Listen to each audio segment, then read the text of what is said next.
Look around your room and tell me what you see. A table, a chair, a lamp, whatever, just take note of everything. If I were to ask what percentage of your environment is concrete and physical, you'd likely tell me all of it. But is that really the case? When you look at a chair or any other object, some degree of pure perception occurs. Light reflects off an object and is processed by the eyes. This is seeing. But seeing, as well as all other senses, is quite limited. It's so limited, in fact, that it's almost impossible to strip down the experience of seeing a chair to the raw perceptual component of the seeing. We see a chair, a table, or a lamp, and then immediately, our mind classifies what we've seen. It tells us, chair, table, lamp. Perception ceases, and conception begins. We stop dealing with the raw data itself of experience and start dealing with a conceptualization of the raw data. Basically, we weave that which we've perceived into the contextual tapestry of every other thing we've ever perceived. We try to fit our perceptions into the larger context of the mental world we've created for ourselves. 99% of all experience is mental. The raw data of experience accounts for a very tiny sliver of our lives. Most of our processing power is dedicated to organizing our perceptions into a larger narrative that doesn't exist anywhere except in our minds. This might seem kind of obvious. Most of us have an intuition that our minds are responsible for organizing our reality. Without mind, without the ability to quickly identify patterns and respond to them accordingly, life would be almost impossible to navigate. You wouldn't be able to make sense of anything. Every time you walk down the street, you'd be overwhelmed by stimulus. Every tree would cease to be a tree. It'd be a totally new object, different from every other tree. And the same goes for every other common object. Still, though, I think it's essential to remind ourselves just how much of our experience is mental.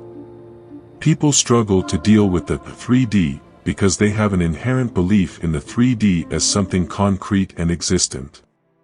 Something outside of themselves that has its own inherent meaning and context. That just isn't the case.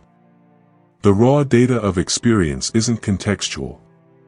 It has no meaning beyond the meaning you impose on it. Imagine I were to walk up to you, shove my finger in your chest, and say, "You are the biggest idiot I've ever seen in my life." If you're a normal person, you'd probably be some combination of angry, embarrassed, and confused. Who is this gentleman, and why does he think I'm an idiot?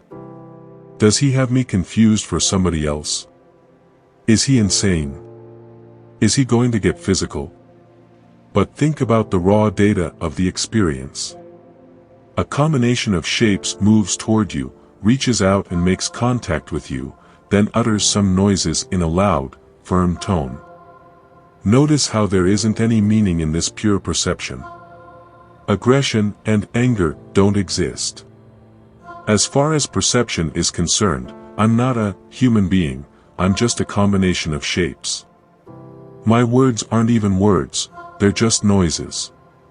Here's the point I'm making.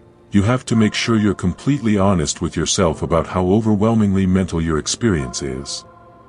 It's very easy to allow our conceptual understanding to bleed into what we consider the concrete world. We take for granted that things have inherent meaning, and then we proceed forward in our lives under the assumption that all the meaning we've constructed is in some way a tangible fact of experience. But it isn't. Raw experience without any conceptualization is senseless. It's an acid trip, a bunch of hallucinations strung together with no connections between any of them. Any meaning or context that you experience was imposed by you. No exceptions. Don't get me wrong, I'm not suggesting you throw out your conceptualizations and move through the world like a mindless caveman, ignorant of language and unable to understand the patterns of the world as you navigate through it. Language and the ability to conceptualize are amazingly useful tools. But, like any tools, they have a very specific purpose, and we have to know what that purpose is. If you struggle with the 3D, it's only ever because you've come to believe that some of the meaning you've imposed on your perceptual experience is concrete and real. Try and see how the meaning you've ascribed to your life is intangible and changeable. Before you had access to language, meaning didn't exist. That means any meaning that now exists in your life is just a consequence of your using a tool to organize your experience. If you don't like the narrative of the world in which you live, you can change the narrative. Nobody would ever know you changed it. You'd never run into your old narrative and be forced to face that it's real and existent separate from your mind. It's just something that you constructed, and as such, it's something that you can change. Even the staunchest materialist has to accept this as true. It's undeniable. The only place where we stray from convention is in our saying that the final 1% of experience is mental too. Our narratives create the raw data of experience that we come to encounter. When you finally see the nonsensicality of pure perception, this won't feel like a big leap at all. It's only when you're trapped in your own conceptualizations of the world and your place in it that manifestation feels unintuitive.